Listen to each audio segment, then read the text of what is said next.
Okay, so I've got to address the elephant in the room. My guest this week, Rich Brooks, is a man, which is a first for me. In season one, I only had female guests, and actually, I had talked to Rich about potentially coming on my podcast. And I told him at the time, you know what, season one, I'm just focusing on having female guests. Let me figure out what I want to do with season two, and maybe it'll be a good fit. And I wasn't even sure if it would be a good fit. But because I've shifted the structure of this podcast to be really, really focused on practical tips for running a successful and stress-free business, it doesn't really matter who those tips come from, obviously. I want to really bring on the people who are best equipped to talk about the tips that my audience needs. I had the opportunity to be on Rich's podcast a few months ago, and it was such a great experience. I really enjoyed chatting with him, and he's such a wealth of knowledge. He's been in this space for such a long time. So it felt like the right time to bring him on to talk about some really practical tips around how to stand out in your business and how that applies to your social media and digital marketing efforts. Rich Brooks is the founder and president of Flight New Media, which is a digital agency in Portland, Maine. And he's been in business for over 28 years. So that's pretty bonkers. He's seen a lot change. Obviously, digital marketing looks so different today than it did 28 years ago. He is a nationally recognized speaker on entrepreneurship, digital marketing, and social media. He also founded the Agents of Change, which is an annual conference, and it's a weekly podcast that I was a guest on that focuses on search, social, and mobile marketing. He's the author of The Lead Machine, the Small Business Guide to Digital Marketing, which is a popular and well-received book that helps entrepreneurs and marketers reach more of their ideal customers online. He's been featured all over the place, including Inc. magazine, Huffington Post, FastCompany.com, CNN.com, the Social Media Examiner. He's been all over, and he really is an expert in this space. So it's such an honor to get to pick his brain and hear his perspective on how to really stand out from the crowd in this very saturated space. Let's dive in. Hey there, beautiful human. Welcome to the Bold Women in Business podcast. I'm your host, Rachel Honeyman, a content marketing, branding, and web design expert and founder of Honey Be Bold. This show is all about helping you build the most successful and fulfilling business possible so you can make a bigger impact in the world. Let's dive in. So, Rich, you have been working in social media and digital marketing, I think even longer than I have, and that's about 15 plus years. So we both know how much social media has changed in all of that time. It's been a long road, and a lot has changed, especially in the last few years with more and more AI on the scene. I'd love to hear from your seasoned perspective, the most important things that you've seen change in social media, especially more recently. Seasoned perspective. Are you saying that because of the salt and pepper in my beard right now? Like, am I being attacked?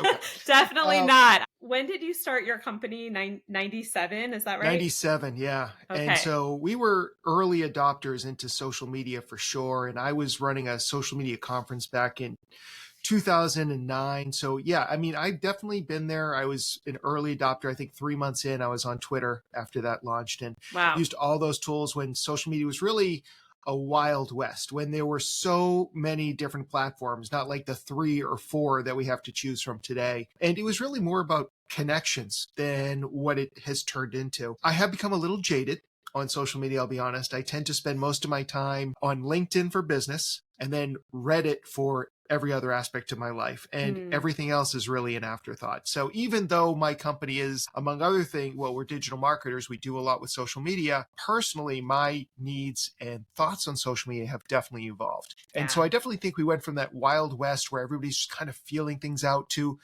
a place where social media is a little bit more stable, is maybe a positive way to look at it. Maybe kind of staid is a less positive way to look at it. But I think it's really coming down to if brands, if people want to stand out and use social media to really build their businesses, it's not enough to just be on social media. You really have to stand out from the crowd these days. Yeah, that totally makes sense. And I think most of us who do work in social media have become a little bit jaded that the landscape has changed so much. And I think that so many entrepreneurs also are just feeling like social media is this necessary evil. It's this thing that most of us don't enjoy anymore. I think it's kind of gotten to that point where it feels like this slog. It feels like a lot of times people are putting effort in and they don't see results from those efforts. And so I am curious, looking at it from the business perspective. Of course, you have to stand out from the crowd, and we're going to talk about that a lot in today's conversation. But how valuable is social media still in this current landscape? Do small businesses need to be engaging in social media still today? So I'm going to give the tried and true marketing answer to that. It depends, right? So it really does depend. And there are brands that are rocking it on social media and that need to be on social media for sure. As I look at our analytics, where I run a digital agency, we are getting some traffic from some of the platforms, specifically Facebook and LinkedIn, where I spend most of my time on LinkedIn, and Facebook is just where a lot of people hang out, but not like it used to be. And that traffic is not necessarily the best traffic for us in terms of getting leads. But then there are other consumer facing brands that really do need to be on social media. But I feel that the way that I think about social media for business has definitely evolved, where back in the day, I could get fans for my Facebook page for Flight or Agents of Change, and people would engage with me and they would see my posts. Obviously, the algorithms have changed. Right. I think at this stage right now, for a lot of businesses, especially if you're in B2B, but even B2C to a degree, social media is more about having a presence there. Somebody is checking you out. They're doing their research, choosing between you and a competitor. And amongst some of the places that they're going to go is they're going to go check out your Facebook page, your Instagram feed, and so on and so forth, as a way of kind of vetting you. So I do think that you need a presence still, but I think you can get away with less these days when it comes to that. So I also think it's a great recruitment tool. If you're looking to hire people, part of your social media strategy should be showing how cool it is to work in your business, in your company, about how connected you are to your community, about the good work you do, things like that. But I just don't see it as being as big a direct business driver as it may have been a decade ago. And I think now it serves other purposes. Again, B2C, probably a little bit more important to be active there, B2B less so. But again, it depends, because I do get jobs from being active on LinkedIn, and I do get speaking gigs from being active on LinkedIn, which leads to Flight New Media getting projects when I'm up on stage. So It is valuable, but it's not that direct line anymore. Yeah. And I think that that's such a good point. I do a lot in the kind of website building space. And I say the same thing to people because I get asked that question a lot. Like, do you still need a website nowadays? Right. A lot of companies kind of feel like maybe I don't actually need a website. And I think of it very similarly to what you're describing, which is if you don't have a website, and the same thing, if you don't have a Facebook page, if you don't have a LinkedIn presence, it just kind of erodes your authority a little bit. And people want your trust, right? People want to check you out and see, are you a legitimate business? Especially, I think now when there's so much out there that is fake and, driven by non-humans, right? Right. How do we kind of parse out what's real and what's not and what's legitimate? And I think having that presence really makes a difference, but absolutely the kind of direct growth that used to happen from social media really doesn't happen the same way, but it has changed. And you have developed a really cool formula for kind of shifting how we approach social media and digital marketing in general. And I think probably even more broadly, like how we think about our business presence in the world. Tell us about your Remarkability Formula. Sure. Thank you for that. So this came from a lot of our clients coming to us, and I also build websites. I mean, I don't anymore, but my company does. But when I was, basically building them myself, people would come to me, and I found that a lot of times they didn't have a good sense of why anybody should do business with them.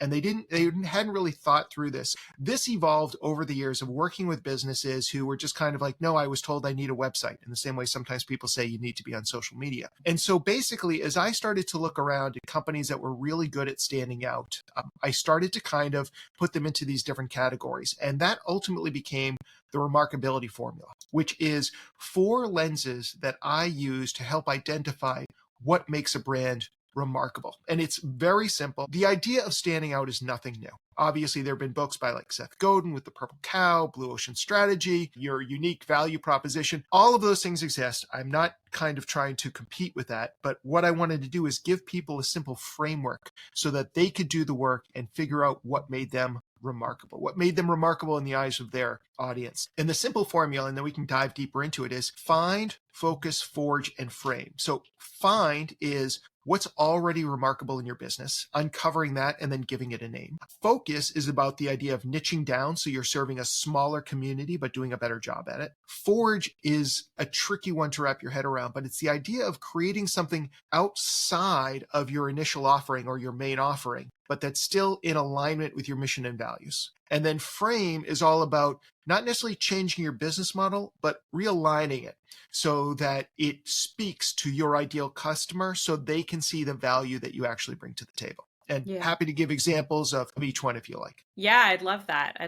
All right. So find, like any of us who have been in business for a while, we're working with customers and we may think that why they hire us is for reason X. And it turns out actually it's reason Y, that we're doing something already that might be defined as remarkable, different from other people. And one example that I have is when I bought my first house, first time I was a homeowner, and we get there and the house just needed a paint job like nobody's business. And I had no experience with this. I talked to some friends and they all like told me horror stories about how the company would show up and they'd be there for a week and they would basically turn it into a construction zone.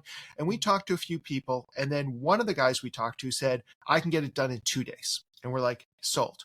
So what happens is he shows up with like 5 vans. His team of 20 people spill out like it's a circus clown show, right? They throw up ladders, they hit every board. I think they were singing sea shanties at the time. I might be misremembering that part. But basically they get the whole job done in 1 day, clean up everything, they're gone. And a day or 2 later after the paint had dried, they do the second coat. And that was it. And as you can imagine, my neighbors, when they see 5 white vans and 20 guys painting the house all at once, that gets them talking. And he never really kind of stressed that this was a big thing. But not only is this remarkable, that people literally have to remark on it, but also it's very hard to compete with this, especially here in Maine, where painting is a very seasonal business. You can't be doing it in the dead of winter very easily, at least outdoor painting. So to have that big a team is remarkable, and it's hard to compete with that. So that's just one example. But find could also include other things like your location or your pricing or your people. There's a whole bunch of things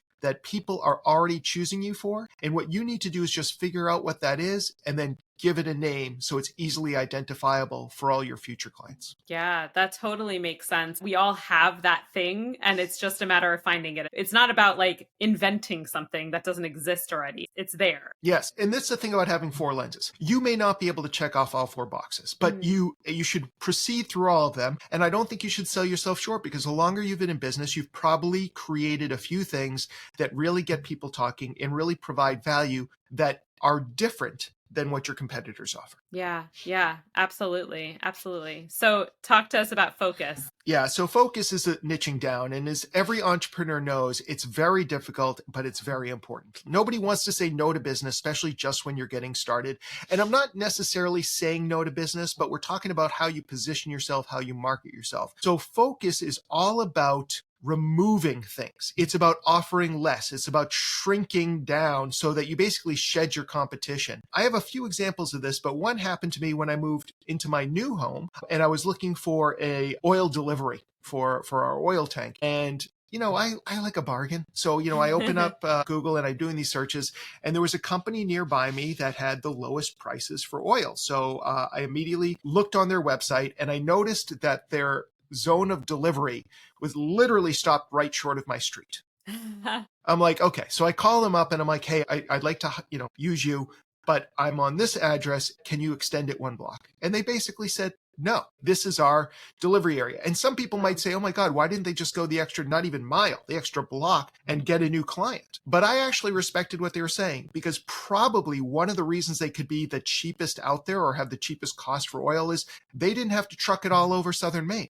They had said, for us to keep our prices low, we're going to deliver just to this space. And even though I was just 1 block away, that was their cutoff zone, and they were not going to fight that. They were just going to stay in their zone. And That's a great example. So the people who are in that zone are getting the cheapest prices, and their prices won't go up because they decided to take on one more client. And as we look at these ways, as we look at focusing, we actually reward businesses that are specialists when it's important to us. And when I was doing my research into this, one cool fact I found is like, I think it was back in 2017, the average American primary care physician brought home a very healthy $249,000 in salary each year on average. But the specialists that same year brought in an average of $399,000, basically $150,000 more by arguably knowing less and being able to help fewer people. But when it comes to needing an ACL repaired or needing heart surgery, we are more than happy to spend extra money to get the experts. And that's the other benefit of focus. You can quickly become the best in your niche. Yeah, I'm laughing because my husband is a primary care physician. So I know that problem well, but it's a problem when you're on this side of it, not on the other side. But it's interesting. I was on your podcast not too long ago, and we talked about niching, and we pronounce it differently, which is totally fine. Right. One of the things that we talked about actually is interesting because the example you gave of the oil tank is a little bit different from one of the things that we talked about, which is I said my niche is female entrepreneurs who are doing mission-driven work. And one of the things that I talked about is that that's who I market to, and that's who I work with primarily.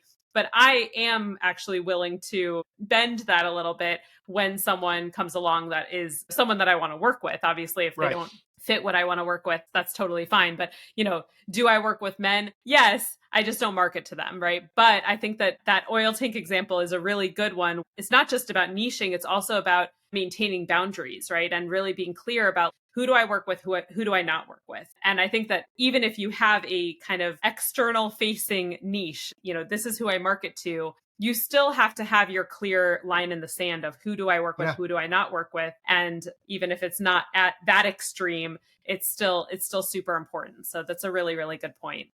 Don't go anywhere. We'll be right back after this short break. Quick question, fellow female entrepreneur. Is your messaging actually doing its job? Attracting the right people and making them stop in their tracks and say, wow, I must work with her. And most importantly, getting them to actually take action on that. If you're making a not so sure face right now, then it's time for a messaging glow up. My free mini course, 3 days to bold messaging that converts, will help you refine your messaging so you can attract more of those clients you dream about without second guessing every word you write. Oh, and did I mention you'll get personalized feedback from me too? Yep, all for free. Snag your spot at honeybeebold.com/free. That's honeybeebold.com/free. And let's make your messaging work for you instead of against you. All right, let's get back to the episode. I'm so curious about Forge. Right. You said you may have a hard time wrapping your head around it. I definitely could use a little more explanation on that. So I'll give you one example of Forge. And again, Forge is the idea of creating something that's outside of your core offering. It might not even be something that you sell, but by doing this, you're kind of positioning yourself. And as Americans, I shouldn't say as Americans, as people, we will sometimes drive an extra 5 miles to go to Home Depot instead of Lowe's or vice versa because of our political beliefs. We may decide that we're willing to pay more for a head of lettuce because we know it came from the CSA in our town rather than being shipped over from a foreign country, or whatever the case is, right? There's always things that we identify with. So the idea of Forge is creating something outside of your core offering. So for us, Flight New Media, digital agency, we build websites, we do branding, we do Google Ads, search engine optimization for clients. But we started this brand called the Agents of Change, which besides the podcast that you were an amazing guest on, is also an annual conference. And so we bring in people, mostly from Maine and northern New England, to come to this event once a year. You do not have to be a client of Flights to attend this event. And you can also be a client of Flight and never go to the event. Like, they're two separate things, but they're both about digital marketing. One is more about how you can do it yourself. The other one is we'll do it for you. But when I stand on stage, people see me not just as the MC for Agents of Change, but they also know that I'm the president of Flight New Media. And my company has a presence there. And a lot of the swag that you walk away with has both branding from AOC and Flight New Media. So there's that obvious connection there. And I I know from talking to people, clients or businesses come to me and I'm like, how did you hear of us? And a lot of times I hear, oh, I've been going to the Agents of Change for years and I'm finally ready for SEO or finally ready for a new website. And so of course I thought of you. So even though that was not the goal of Agents of Change to generate business for Flight New Media, it did it because people see Flight New Media as creating education for digital marketers, and that brings us new business. Or another good example is Ben and Jerry's, and they created an ice cream, and I forget all the ingredients. I used to know it because it was part of my presentation, but basically it was pecan based, and they called it Pecan Resist. And when they launched this product, they set aside $100,000 of profits for this to go to 4 progressive organizations, because what they saw in the first Trump administration, they didn't like, very liberal leaning company. And so if you bought this ice cream, you were basically kind of aligning with them, saying, this is my political beliefs. And when you look at their social media engagement for that particular product versus everything else they've ever launched, it's like 100 to 1. It's insane. Really? Not always positive, but they got the conversation started, right? There were certainly people on the right who were like, I will never eat Ben and Jerry's again, which is the kind of thing you say. And then 5 minutes later, you're eating Cherry Garcia ice cream. And if you don't like that example, another example is the guy who has My Pillow or whatever it's called, right? And he's definitely somebody on the right wing. Nobody buys a My Pillow because they want a good night's sleep. They're either aligning with the right or they're not buying it because they align with the left. And so these are examples of how we create products, services, offerings that are in alignment with our beliefs. And that will help attract the right type of people while still putting the wrong type of people, pushing them away. And you can do this through putting on conferences. You can do this by creating scholarships for things that you believe in, by doing internships for specific groups of people. Whatever it is, this helps you kind of set up what makes you a unique brand, what makes you remarkable. I love that idea of taking a stand to really make sure that you're attracting the right people into your orbit. This is a pretty standard thing that marketers talk about, right? You don't want to just attract the right people. You want to repel the wrong people. And I think it's such a unique approach to doing that, because I think that we get so hyper focused on the business, right? Especially when you're a fairly small business, fairly new to the game, and you're just trying to make ends meet. It can be really easy to get stuck in that. Like, how do I just create more services and offerings that directly impact the business? But I think that when we take this opportunity to really take a stand and support things that we really believe in, even if it's going to piss some people off, I think that's a really smart way of making sure that you're attracting the right people. And also, like you said, standing out. It's not the same voice that everyone's hearing a million times. Right. And I'm a strong believer. I know this isn't always the most popular belief, but I'm a strong believer in capitalism. And I think that business can do amazing things that governments and NGOs can't do. And I think they can do it faster and more efficiently. Part of my goal is to get businesses who have leaders that believe in similar things to me and help them grow and be more successful. And so that's part of what we talk about. Now, I know that's very much in alignment with what you do, at least in what I hear from you in terms of the type of clients you're looking to attract. So that's kind of part of what makes you remarkable. Yeah, I always say part of why I like working with women who are doing very mission-driven work is I see my role as having some impact on the people that they are impacting in this positive way. I'm actually having a part in that. So I think that, yeah, when you can just attract people who are very aligned with your values, you're able to have a much farther reaching impact than just my clients, right? I'm actually impacting their clients and the people that they're interacting with. And it just has this ripple effect. So yeah, absolutely. So let's talk about frame. Yeah. So frame is another one, a little bit trickier, but basically the idea here is just about how you position what you're already doing in a way that really brings out its value to your ideal customer. So a couple of quick examples. One is Red Bull, right? And so when Red Bull moved from a very small niche product in India to becoming this global sensation, it certainly could have just gone head to head and competed with Coke and Pepsi as another sugar drink, and we never would have heard of this product. But instead, what they did is they shrank the can and they really promoted one of their unique ingredients, which was taurine, which now you find in a lot of these energy drinks. But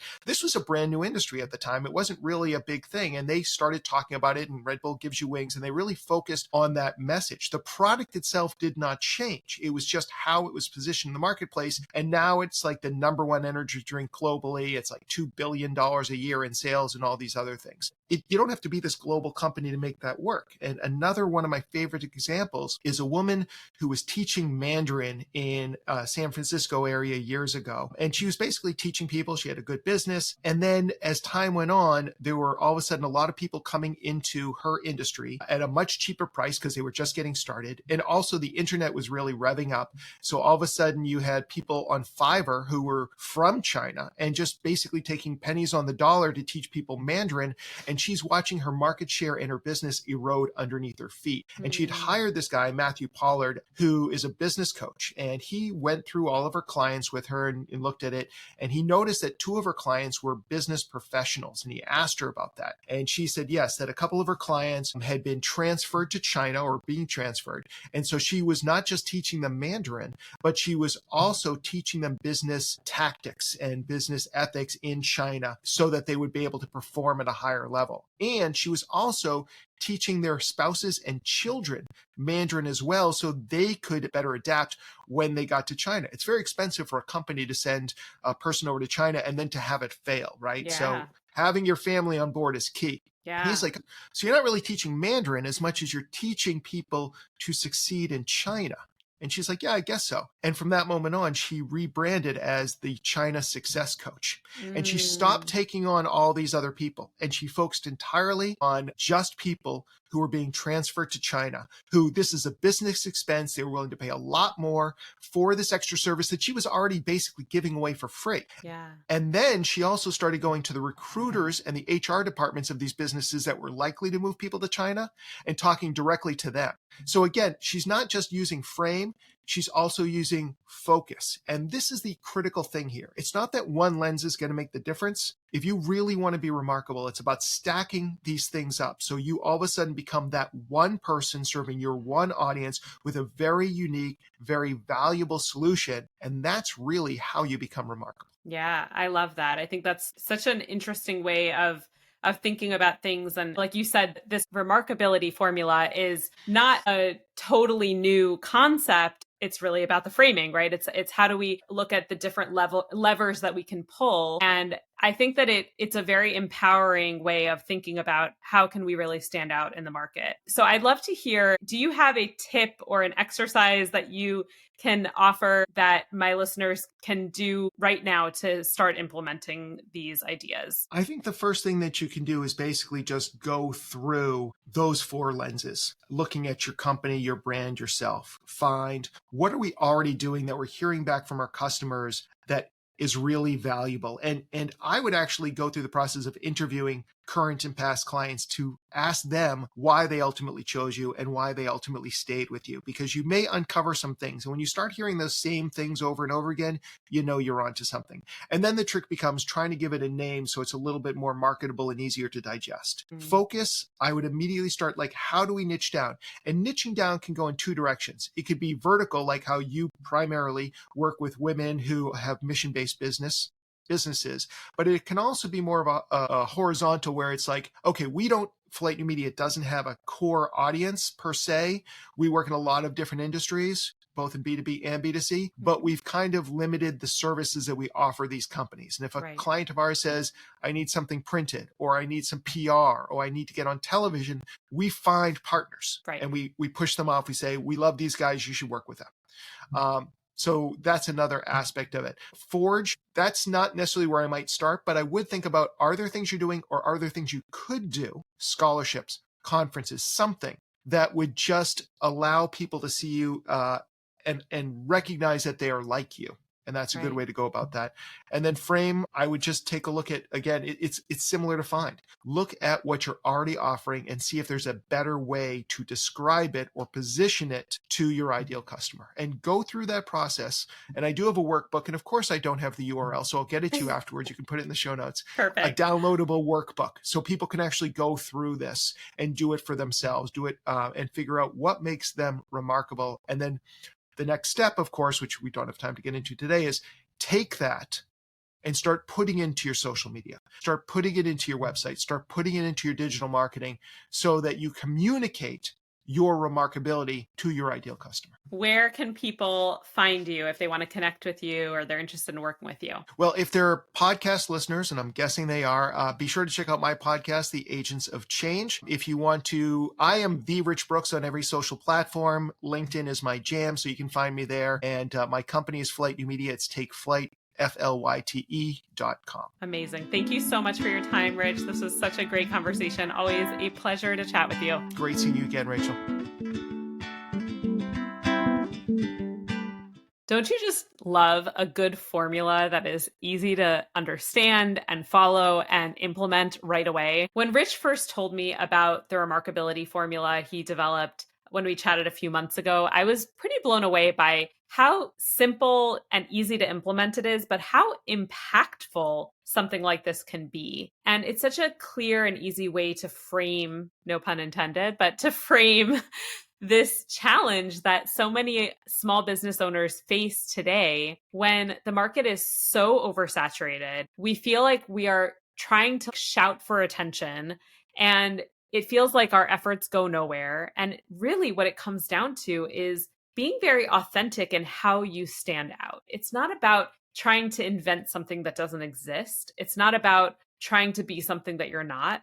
It's really about getting in touch with your authentic magic, right? The thing that is magically unique about you and understanding your ideal clients. And then I just love this forge element of this formula that I think is pretty unique. I haven't really heard that talked about so much before. This idea of really taking a stand and leaning into the values and beliefs that drive you, the things that really matter to you, as a way to make an impact in the world and really stand out to the people that you want in your orbit. And to really do this well, you're probably going to piss some people off. You're probably going to make some people not want to work with you. And that is a really, really good thing. So I hope you found this helpful. I hope that it kind of gives you a new way of thinking about how to stand out to your audience. I am going to drop the link to the worksheet that Rich mentioned in the show notes. So be sure to take advantage of that. I think that when we think about these different levers that we can pull, it really is so empowering and makes it feel so much more in our control how we can stand out to our ideal clients. And it's not just in the hands of the social media algorithm, right? That feels super disempowering. I think we're all kind of over that, right? We're over leaving our success or lack thereof in the hands of the social media algorithm gods, right? We don't need to be doing that anymore. Let's lean into the areas that we can take control of. And we have control over how we appear to our audience. We have control over how we stand out to our ideal clients. So thank you so much for tuning in, and I'll see you next time. All right, beautiful human, that's it for today's show. This show is brought to you by my company, Honey Be Bold, with music by Shmookalele. If you enjoyed this episode, be sure to subscribe on your podcast listening platform of choice. And if you can take 5 seconds to rate and review us, it really helps the show grow. And before you go, if you're struggling to attract and convert your dream clients, be sure to check out my free mini course, 3 Days to Bold Messaging That Converts, and you'll get personalized feedback from me on how to nail your messaging every time. Head on over to honeybebold.com/free. That's HONEYBEBOLD.com/FREE to sign up. Thanks for listening.